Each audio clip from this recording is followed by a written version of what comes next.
नमस्कार, बहुत स्वागत है आप सभी का सुदर्शन न्यूज पर। मैं हूं आपके साथ संभव गुप्ता।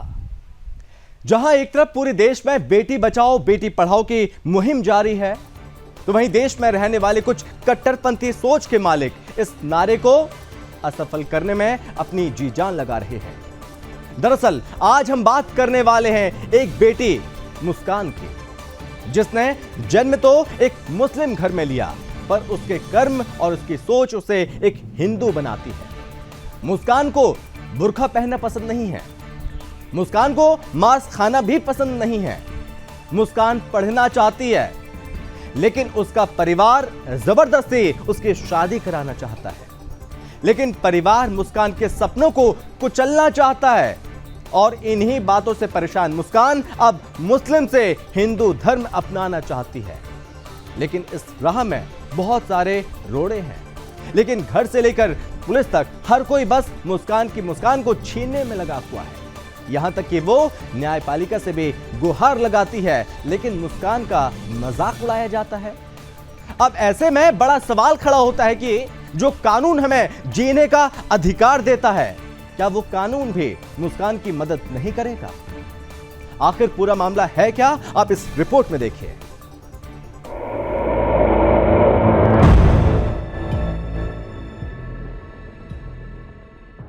मुझे बुर्का नहीं पसंद, मुझे मांस नहीं खाना, मुझे पढ़ना है, अब्बू मुझे पढ़ाओ, मुझे शादी नहीं करनी अभी।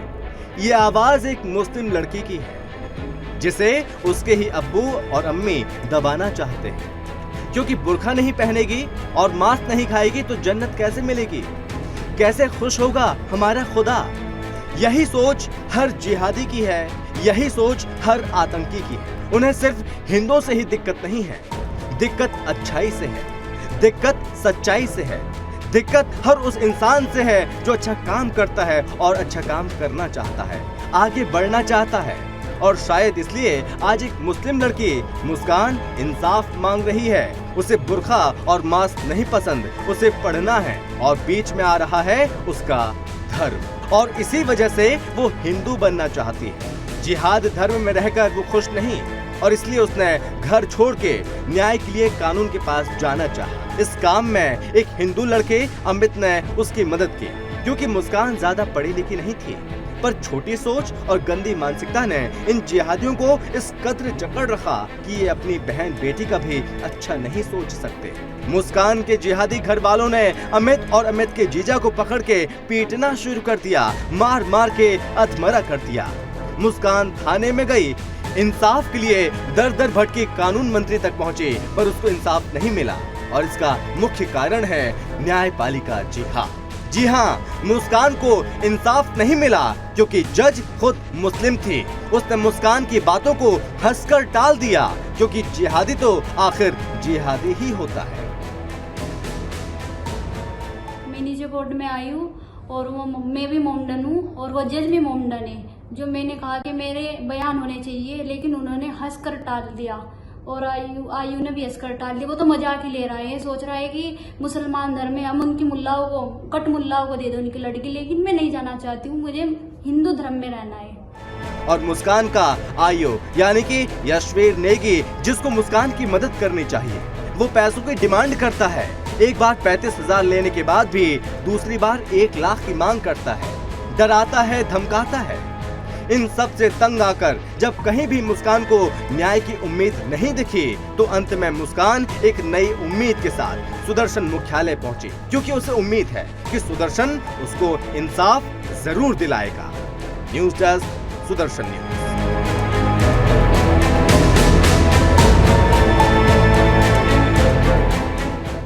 तो मुस्कान को डराने की खूब कोशिश हुई, धमकाया जा रहा है, बरगलाया जा रहा है, लेकिन इस बीच यहां पर जो मुस्कान है वो अपने परिवार में नहीं जाना चाहते। उसे क्योंकि बुर्का पसंद नहीं है, उसे मांस खाना पसंद नहीं है, जो जिहादी सोच है वो सोच उसे पसंद नहीं है, और इसलिए उसने ये फैसला किया कि वो मुस्लिम धर्म में ना रहकर वो हिंदू बनना चाहती है। क्या कुछ कहा मुस्कान ने, हम आपको वो भी सुनवाते हैं। मुस्लिम धर्म जो है वो हमेशा से गलत चीज़ों को लेकर लड़ता रहा है। वो सिर्फ हिंदुओं को ही गलत नहीं बताते, हिंदू की बहन बेटियों के साथ ही गलत नहीं करते, बल्कि वो अपने घर में भी सेम व्यवहार करते हैं। वो अपनी बहन बेटियों को नहीं पढ़ाते, उनकी ज़बरदस्ती शादी कराते हैं। और एक ऐसा ही आज हमारे पास एग्ज़ाम्पल है। हम आपको एक ऐसी लड़की से मिलाएंगे जो मुस्लिम है, लेकिन वो अपने घर वालों से परेशान है क्योंकि उसके घर वाले उसको पढ़ाना नहीं चाहते, उसके घर वाले उसकी ज़बरदस्ती शादी कराते हैं। देखिए हमारे साथ मुस्कान अभी मौजूद है, आइए इनसे एक बार बात करते हैं और इनकी प्रॉब्लम, इनकी परेशानी जानने की कोशिश करते हैं। नमस्कार। बताइए क्या हुआ आपके साथ? नमस्कार सूरदर्शन, मैं इसका स्वागत करती हूँ, सूरदर्शन न्यूज़ का स्वागत करती हूँ। मेरे घर वाले मेरे मर्जी के खिलाफ मेरी शादी करना चाहते थे, मुझे शादी नहीं करनी और मारपीट करते थे। और इसलिए मैं तंग होकर, रोज़ पीटते थे, तंग होकर 28 जून को मैं घर से निकल गई थी। और पड़ोस का लड़का अमित, सिर्फ उसकी मदद थी, लेकिन उन्होंने एफआईआर दर्ज कराई मंगलौर में कि ये भगा कर ले गए मेरी लड़की को। अमित लेकर गए थे एफआईआर दर्ज कराने? हाँ, एफआईआर दर्ज करवाई, लेकिन नहीं लेके गया था वो, सिर्फ मदद थी। मैं खुद निकली अपनी मर्जी से खुद निकली हूँ मैं घर से। आप क्यों घर छोड़ना चाहते थे? अपने फैमिली को क्यों छोड़ना चाहते थे? मुझे हिंदू धर्म पसंद है, मैं मुसलमान धर्म नहीं पसंद है मुझे, क्योंकि वो मीट खाते हैं, मीट वगैरह सब खाते हैं और मुझे नकाब से, बुरखे से, सबसे मुक्ति चाहिए। मुझे नहीं रहना हिंदू मुसलमान धर्म में नहीं रहना है। पढ़ाई लिखाई कहीं नहीं जाएगी और बोल दे कि आपकी शादी करेंगे, लेकिन मुझे शादी नहीं करनी है अभी। मुझे अपने पैरों पे खड़ा होना है। मुझे बूटीक अच्छे से आता है। आपने ये बात अपने घर में अपने पेरेंट्स को बताई थी? हाँ जी बताई थी, लेकिन कह रहे थे कि कुछ भी कर तेरी शादी करेंगे, लेकिन हम तुझे बाहर नहीं जाने देंगे। मुस्कान ने यहाँ पर हर कहीं गुहार लगाई, लेकिन अब तक मुस्कान को न्याय नहीं मिल पाया। मुस्कान न्याय के लिए दर दर भटक रही है, लेकिन कोई भी उसकी मदद करने के लिए आगे नहीं आया। लेकिन सुदर्शन ने यह बीड़ा उठाया, मुस्कान को इंसाफ जरूर मिलेगा। लेकिन इस बीच जब न्यायपालिका की शरण में पहुंची मुस्कान, उसका कहना है कि वहां पर मुस्लिम जज उसकी बातों को हंसकर टाल देती है। खुद आप सुनिए मुस्कान की जुबानी क्या कुछ कहा मुस्कान ने। मैं नीचे कोर्ट में आई हूँ और मैं भी मोमडन हूँ और वो जज भी मोमडन है। जो मैंने कहा कि मेरे बयान होने चाहिए, लेकिन उन्होंने हंस कर टाल दिया और आयु ने भी हंस कर टाल दिया। वो तो मजाक ही ले रहा है, सोच रहा है कि मुसलमान धर्म में हम उनकी मुल्लाओं को, कट मुल्लाओं को दे दो उनकी लड़की, लेकिन मैं नहीं जाना चाहती हूँ, मुझे हिंदू धर्म में रहना है।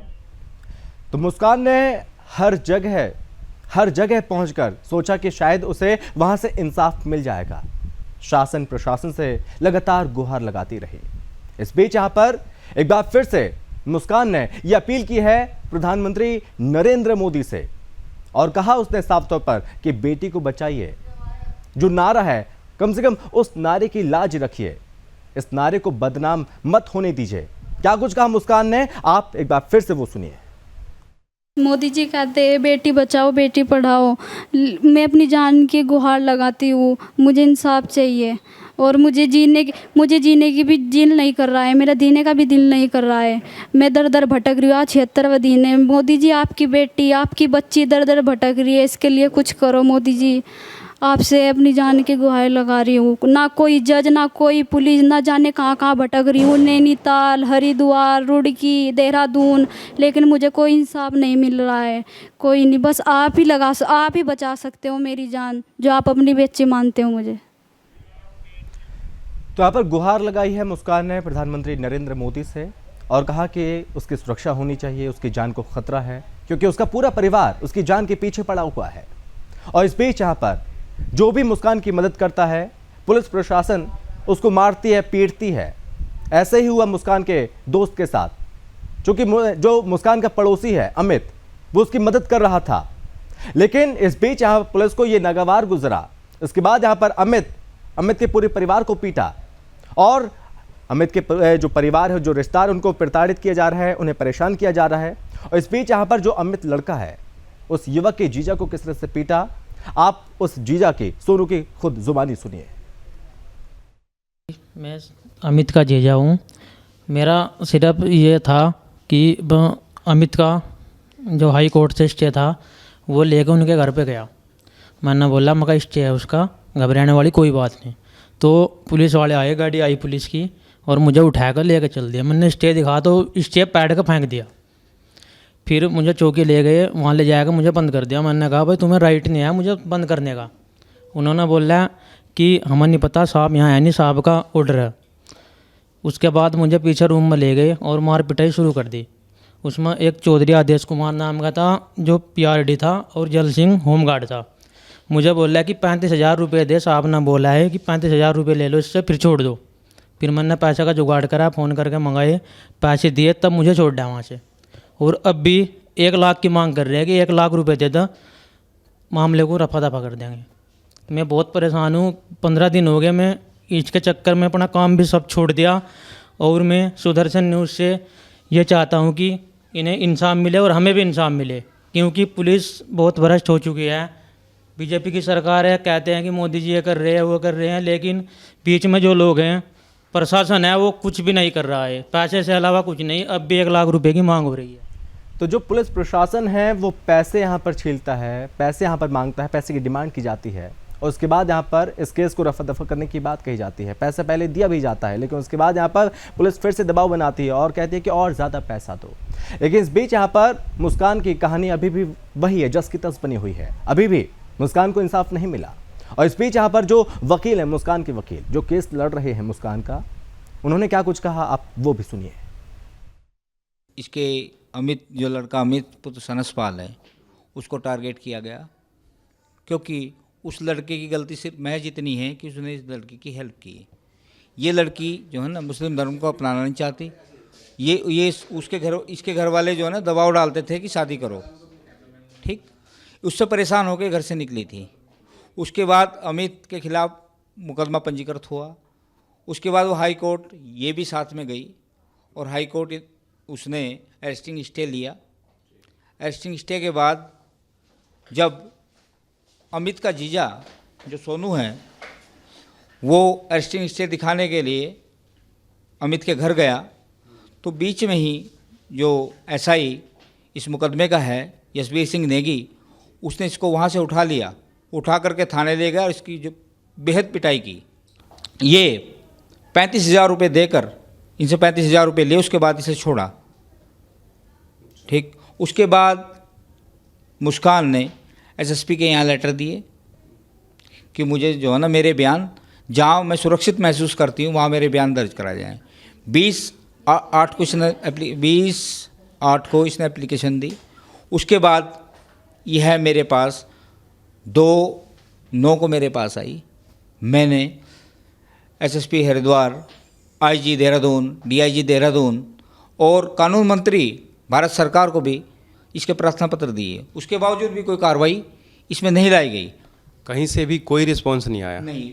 उसके बाद मैं इस मामले को एक प्रार्थना पत्र जो न्यायिक मजिस्ट्रेट महोदय रुड़की है उसके यहाँ दिया कि क्योंकि 160 CRPC में डायरेक्ट प्रोविज़न है कि कोई भी 15 वर्ष से कम आयु का बच्चा या कोई महिला या कोई 65 वर्ष से ज़्यादा आयु का पुरुष या कोई जो अपने कार्य करने के लिए जो कार्य नहीं कर सकता, अर्थात विकलांग हो, उसके बयान जहां वो चाहेगा वहां दिए जाएंगे। तो आपने यहाँ पर वकील को भी सुना, उनकी क्या कुछ बातें हैं। हालांकि अभी तक मुस्कान को न्याय नहीं मिला। और इस बीच हमारे संवाददाता अमित चौहान, जो कि हमारे संवाददाता है, वो हमारे साथ जुड़ चुके हैं और साथ ही साथ वरिष्ठ अधिवक्ता हैं शक्ति सिंह हमारे साथ जुड़ चुके हैं। बहुत स्वागत है आप दोनों का। सबसे पहले मैं अमित आपसे समझना चाहूंगा, संक्षेप में आप बताइए इस पूरे मामले को। जो मुस्कान है वो पढ़ना चाहती है, लेकिन उसका पूरा परिवार उसे जबरदस्ती उसकी शादी कराना चाहता है। परिवार मुस्कान के सपनों को कुचलना चाहता है। देखिए संभव जी, वास्तव में एक गंभीर मुद्दा है, क्योंकि जब मुस्कान ने घर छोड़ा था 28 जून को, उसके सपने थे, वो कहती है कि मैं मोदी जी का जो अभियान था बेटी बचाओ बेटी पढ़ाओ, उससे मैं बहुत प्रभावित थी और मुझे हिंदू धर्म में जो तीज त्योहार होते हैं वो बहुत पसंद है, जैसा उसने हमें बताया। लेकिन जो कट्टरपंथी है उसकी जान के दुश्मन बने। इसमें सबसे बड़ी चिंता की बात यह है कि मुस्कान को आज 76वां दिन होने जा रहा है और वो अपने बयान दर्ज कराने के लिए भटक रही है और आज तक उसके बयान दर्ज नहीं हो पाए। अधिवक्ता महोदय हमारे साथ बैठे हैं, आपका बहुत प्रयास रहा, क्योंकि जो संबंधित थाने का न्यायाधीश महोदय है बुशरा कमाल जी, उनके समक्ष भी वो जाती है, वहां वो बयान दर्ज नहीं करा पाती है, आयु बयान नहीं लेता है। और जब हम आयु को कॉल कर उसके बयान दर्ज करने की बात करते हैं, उसको बताते हैं कि लड़की का अधिकार है कि वो जहाँ चाहे आप उसके बयान आकर ले सकते हैं। हाँ। तो आयोग हमारे साथ भी बदसलूकी करता है और हमें कहता है कि आप जो है साइलेंट रहिए। तो आप देख सकते हैं कितना दबाव है आयोग के ऊपर, क्योंकि वहाँ जो क्षेत्र है वो कांग्रेस बहुल्य क्षेत्र है, मुस्लिम बहुल्य मंगलौर है। वहाँ के जो विधायक है काजी निजामुद्दीन, उन्हीं के दबाव में सब कुछ हो रहा है। लेकिन जो चिंताजनक बात है वो ये है, क्योंकि न्यायपालिका सीधा न्यायपालिका पर सवाल खड़ा होता है। जब हम यूपीएससी जिहाद की बात करते हैं तो सर्वोच्च न्यायालय हमारे कार्यक्रम का संज्ञान लेता है और कहीं ना कहीं रोकने की बात करता है। तो आज क्या वो न्यायालय इस पर संज्ञान लेगा जब लड़की को इंसाफ मिलता नजर नहीं आ रहा है? जी, शक्ति सिंह हमारे साथ जुड़े हुए हैं, वरिष्ठ अधिवक्ता है। शक्ति जी, इसमें कानूनी पेच हम समझने की कोशिश करेंगे। आखिर मुस्कान को दिक्कत क्यों हो रही है कि उसे इंसाफ अब तक नहीं मिल पाया? जैसे कि 76 दिन से ज़्यादा हो रहे हैं, लेकिन मुस्कान अभी भी दर दर भटक रही है। यहाँ पर तमाम पुलिस अधिकारियों की चौखटों में गई, यहाँ पर जो पुलिस थाने हैं उनके कई बार चक्कर लगाए, उसके बावजूद भी यहाँ पर मुस्कान को न्याय नहीं मिल पाया। अड़चनें कहाँ आ रही हैं, क्या केस है और किस तरह से मुस्कान को न्याय मिल सकता है?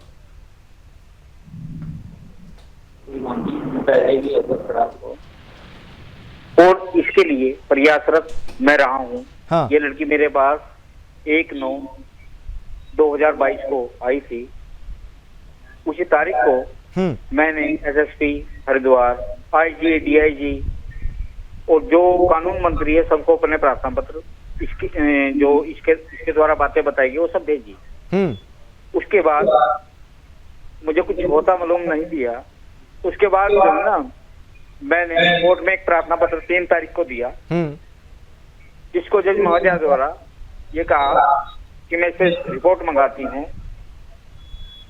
रिपोर्ट कोई नहीं मंगाई गई, केवल ये कह के डाल दिया कि मुझे इसमें कोई राइट नहीं है। आईओ को इस मामले में अपना पूरा राइट है, वो जो चाहे वो कर सकता है। जबकि धारा 60 सीआरपीसी में डायरेक्ट प्रोविजन है कि कोई बच्चा, स्त्री, वृद्ध व्यक्ति या जो विकलांग होते हैं उनका जो बयान है 161 सीआरपीसी में, वो आईओ जिस स्थान पर वो कहेगा उस स्थान पर उसका बयान लेना होगा। इस कारण कानून की भी अवहेलना आईओ द्वारा की जा रही है। तो लड़की त्रस्त है। आज 76वां दिन है, आज तक भी उसका कोई बयान आईओ द्वारा दर्ज नहीं किया गया है। आईओ से सुबह मेरी बात हुई तो कहते हैं कि वहीं जो ना कोतवाली सीओ मंगलौर आ जाओ या लड़की अपने घर आ जाए। लड़की कैसे घर आ जाएगी? उसको जान का खतरा है, घर कैसे पहुंच जाएगी? अगर कोतवाली मंगलौर पहुंचते कोई मिसहैपनिंग उसके साथ में हो गई तो कौन जवाबदेह होगा? तो कहता है कि लड़की को आना तो पड़ेगा। जी जी। लेकिन शक्ति जी, जैसा कि मुस्कान ने खुद बताया, जब वो न्यायपालिका से गुहार लगाती है, जो जज है वो खुद मुसलमान है, जब अपनी पूरी आपबीती, अपनी पूरी कहानी उस जज को बताती है तो वो जज हंसती है, मजाक उड़ाती है मुस्कान का। मुस्कान अपने लिए इंसाफ चाहती है लेकिन वो जज उसका मजाक उड़ाती है। क्या ये सही है? क्या इस पर सवाल खड़े नहीं होते? देखिए, जज अगर चाहती तो उसे आईओ को कहकर करा सकती थी। लेकिन उन्होंने ऐसा प्रयास नहीं है, केवल टाल दिया कह करके कि जो मुझे कोई राइट नहीं है इसमें। आईओ को उसमें पूरा राइट है और बिल्कुल नकार दिया मेरी बात। जो मुस्कान की बात मैंने उनके सामने रखी जी, ये बात रही। लेकिन शक्ति जी, लेकिन अब मुस्कान को न्याय कैसे मिलेगा? प्रोसेस आगे कैसे बढ़ेगी? क्योंकि जब पुलिस वाले ही साथ नहीं दे रहे मुस्कान का, क्या किसी का दबाव लगता है? किसी के दबाव के चलते ये सब कुछ हो रहा है? देखिए, दबाव किसका है तो मैं नहीं जान सकता। लेकिन हाँ, कहीं ना कहीं प्रेशराइज जरूर है आईओ, इसके मामले में कार्रवाई नहीं कर रहा है। इसका बयान अब तक 76 दिन हो गए, अब तक तो रिकॉर्ड हो जाना चाहिए था। अमित, आपने जिक्र किया आईओ का, जिसका नाम है यशवीर नेगी, जिसका जिक्र किया अमित आपने, उसकी भूमिका क्या है और किस तरह से पैसे की डिमांड की जा रही है और किस बात को लेकर पैसे मांगे जा रहे हैं? क्योंकि ये जानकारी सामने आई है कि जो अमित है पड़ोसी, उसके परिवार ने पैसे दिए, इस पूरे मामले को रफा दफा करने के लिए पैसे मांगे गए थे पुलिस की ओर से। उसके बावजूद भी और पैसों की डिमांड की जा रही है। क्या भूमिका है और क्यों आखिर पैसे मांगे जा रहे हैं पुलिस के द्वारा?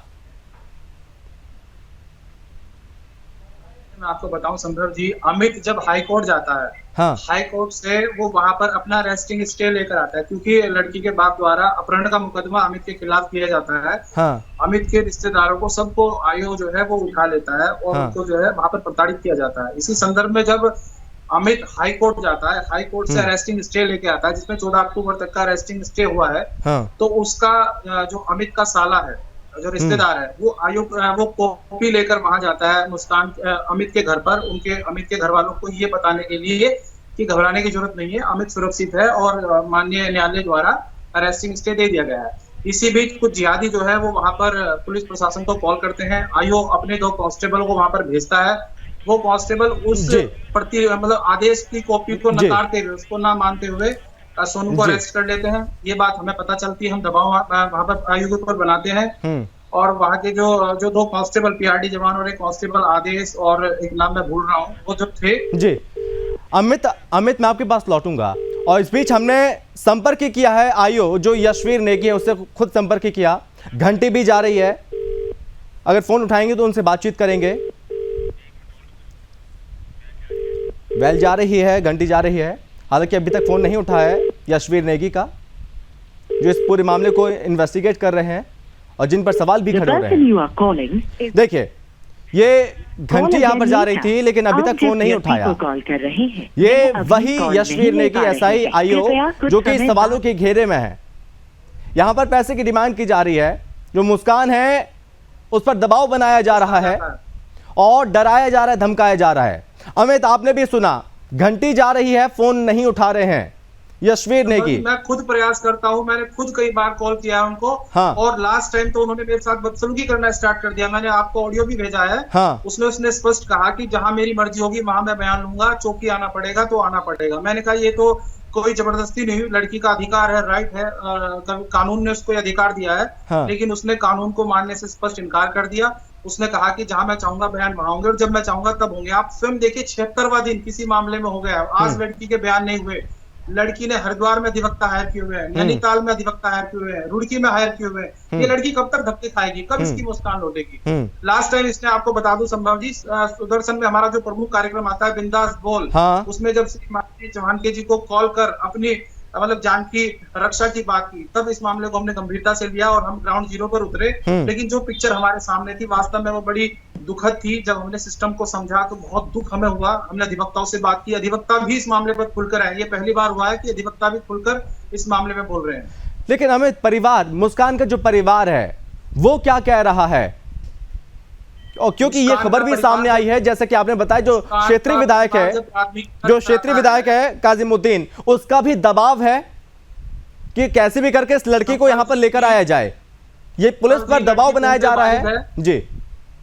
संभव जी, लड़की पूर्णतः बालिग है। जो एफआईआर, जो प्राथमिकी दर्ज होती है, इसमें स्वयं ये उल्लेख किया गया है कि लड़की 18 साल की उम्र जो है पार कर गई है। हाँ। लेकिन इसमें आसपास के हिंदू युवाओं को प्रताड़ित किया जा रहा है। सीधा ये है कि मुस्कान की बरामदगी हो और मुस्कान जो है वो मुस्लिम मतलब जो के समाज के लोग हैं वो ज्यादा दबाव बना रहे हैं और विधायक के ऊपर भी उन्हीं का दबाव है। इसी तरीके से ये डर्टी पॉलिटिक्स है। शक्ति जी, जैसा कि पुलिस पर दबाव, क्या ये सही है? और पुलिस जिस तरह से काम कर रही है उस पर सवाल खड़े हो रहे हैं। और साथ ही साथ सबसे महत्वपूर्ण चीज ये, जो भी मुस्कान चूंकि बालिग है, जीने का अधिकार है और कानून भी कहता है, उसको लेकर भी कानून है कि किसको किस हिसाब से रहना है, कैसे जीना है, उसको क्या करना है क्या नहीं करना। तो आखिर अड़चनें क्यों? जीने का अधिकार है, उसके बावजूद भी मुस्कान को दर दर की ठोकरें खानी पड़ रही हैं। देखिए सर, भारतीय संविधान के अनुच्छेद 21 में जीने का अधिकार सबको दिया गया है। हाँ। प्राण और दैहिक स्वतंत्रता, हर व्यक्ति को अधिकार है कि वो अपने हिसाब से जो चाहे, जिस तरह चाहे वो जी सकता है। हाँ। अब वो हिंदू धर्म को अपनाती है तो इससे क्या क्या समस्या है? अब आईओ जो सोनू ने बताया कि 35,000 रुपए मुझसे लेकर मुझे छोड़ा गया है और 1 लाख रुपए के अतिरिक्त डिमांड कर रहा है। इससे साबित भी हो रहा है कि कहीं ना कहीं कोई ना कोई मसला तो है, ऐसा नहीं है जी। और आईओ कहीं ना कहीं हो सकता है क्योंकि मंगलौर के अंदर हाँ काजी निजामुद्दीन जो कांग्रेस के विधायक हैं, उनका कहीं ना कहीं दबाव हो सकता है, ऐसा मुझे लग रहा है जी। लेकिन वरना कानून 76 से दिन हो गए, बड़ा, अब तक तो इसका बयान रिकॉर्ड हो जाना चाहिए। लेकिन कानून जरूरी है, लेकिन कानून को यहाँ पर धता बताया जा रहा है। सबसे बड़ा सवाल तो यही है, कानून को ताक पर रख के कोई कानून को मानने को तैयार नहीं। जब 160 में प्रोविजन है, क्यों नहीं बयान दर्ज करता कोई आईओ आकर के? जहाँ वो चाहेगा वहां बयान दर्ज होंगे उसके। हाँ अगर उसको इसमें प्रोविजन भी है, अगर कोई खर्चा भी होता है वहां जाने का, हाँ। तो सरकार वहन करेगी, राज्य सरकार उसे। लेकिन सबको ताक पर रख के जो है ना अपने हिसाब से कार्य कर रहे हैं। जी। बिल्कुल। और अमित, यहाँ पर जिक्र किया जो पड़ोसी है अमित, तो उसको क्यों परेशान किया जा रहा है? क्योंकि वो तो महज मदद कर रहा है मुस्कान की, उसके बावजूद भी यहाँ पर उसके परिवार को प्रताड़ित किया जाता है, परेशान किया जाता है। आखिर क्यों? ऐसे में तो यहाँ पर जो पड़ोसी अमित है, उसका पूरा परिवार दहशत में है, डर के साए में जीने को मजबूर है। वहां पर भी पुलिस उनकी मदद करने के बजाय उन्हें प्रताड़ित कर रही है। दरअसल क्या है संभव जी कि अमित इसका पड़ोसी था। जब लड़की घर से चली गई, पैसे नहीं थे, तो दर दर भटक रही थी, तो अमित जहाँ नौकरी करता है वहां गई। हाँ। और इसने सहयोग की अपेक्षा जताई और अपनी आप भी थी बताई, क्योंकि लड़की पढ़ी लिखी है, समझदार है, बुटीक का कार्य जानती है। तो अमित ने कहा कि ठीक है, अगर तो आप जो है ऐसे रहना चाहती हैं तो मैं आपकी आर्थिक मदद करूंगा और लोगों से भी मैं आपकी जो है मदद कराऊंगा। हाँ। अमित का दोष इतना है कि उसने इसकी मदद की लड़की की, इसीलिए वो जो है कट्टरपंथियों के निशाने पर आया। उसकी प्राथमिकी दर्ज हुई और पुलिस ने जो है उसके जितने भी रिलेटिव जो भी आसपास के लोग थे, सब लोगों को उठाया और मारपीट हुई और अमित की गिरफ्तारी का भी भरसक प्रयास किया जा रहा था। वो तो ये लड़की जागरूक थी, वो लोग हाई कोर्ट गए और हाई कोर्ट से उन्होंने अरेस्टिंग स्टे लिया। जी संभव जी। शक्ति जी, अब आखिरी सवाल ये भी बनता है कि अब ऐसे में मुस्कान करे तो करे क्या, उसके साथ क्या होगा? क्योंकि अब मुस्कान इस तरह से परेशान है, थोड़ी मेंटली डिस्टर्ब भी हो चुकी है, क्योंकि इतने दिन से ये लड़ाई लड़ रही है वो अकेली, लेकिन उसका साथ देने के लिए जो भी आता है पुलिस के द्वारा उसको परेशान किया जाता है। अब तो वो यहाँ तक बात आ गई, वो ये भी कह रही कि वो जीना नहीं चाहती, वो आत्महत्या करने के लिए मतलब कि इस नौबत पे आ चुकी है। तो ऐसे में करे तो करे क्या, उसके साथ क्या होगा? अब सबसे बड़ा सवाल ये भी उठता है अब यहाँ पर। शक्ति जी, मामले को पहले लिया जा चुका है, प्रार्थना पत्र न्यायालय में दिए जा चुके हैं, आईओ से डायरेक्ट बात की जा चुकी है। अब तो माननीय उच्च न्यायालय उत्तराखंड नैनीताल ही जाकर इसका कोई ना कोई निस्तारण हो सकता है। अगर इस लड़ाई को यहीं समाप्त कर दिया गया तो ठीक है, वरना हम इसको माननीय उच्च न्यायालय उत्तराखंड नैनीताल लेकर जाएंगे। इस मामले को न्यायालय को पूरी तरह अवगत कराएंगे। निश्चित तौर पर इसे मुस्कान को न्याय दिलाना है, इंसाफ दिलाना है, तो इसे एक मुहिम की तरह जारी रखना होगा और मुस्कान के समर्थन में हर किसी को उतरना होगा, हर संगठन को उतरना होगा, ताकि मुस्कान के साथ वो आए और मुस्कान को हक मिल सके, वो अपने मुताबिक जी सके। बहुत धन्यवाद अमित आपका, और शक्ति जी आपका बहुत धन्यवाद हमसे जुड़ने के लिए, बातचीत करने के लिए बहुत धन्यवाद। तो एक तरफ यहाँ पर पूरे देश में ये नारा है, बेटी बचाओ बेटी पढ़ाओ, बेटी है तो कल है, ये मुहिम चल रही है। लेकिन जब मुस्कान जैसी और भी बच्चियां इंसाफ पाने के लिए न्यायपालिका की चौखट पर जाती हैं, उनके साथ कैसा व्यवहार किया जाता है, कैसा सलूक किया जाता है, आज आपने इस प्रोग्राम में देखा। क्योंकि अभी तक मुस्कान को न्याय नहीं मिला, मुस्कान अभी भी दर दर की यहाँ पर ठोकरें खाने के लिए मजबूर है। न्यायपालिका ने अभी तक उसका कोई साथ नहीं दिया। ऐसे में उसने ये गुहार लगाई है प्रधानमंत्री नरेंद्र मोदी से। उसने साफ तौर पर कहा है कि सरकार उसकी मदद करे। बहरहाल आज की चर्चा में बस इतना ही। आप बने रहिए सुदर्शन न्यूज के साथ, और साथ ही साथ वक्फ बोर्ड सरकारी है या सुल्तानी, 1500 वर्ष पुराने मंदिर सहित संपूर्ण हिंदू गांव पर कर दिया इस्लामी कब्जा। इसे देखें आप, तमिलनाडु के एक स्वतंत्र गांव की परतंत्र होने की कहानी बिंदास बोल में आज शाम 8 बजे। जय हिंद।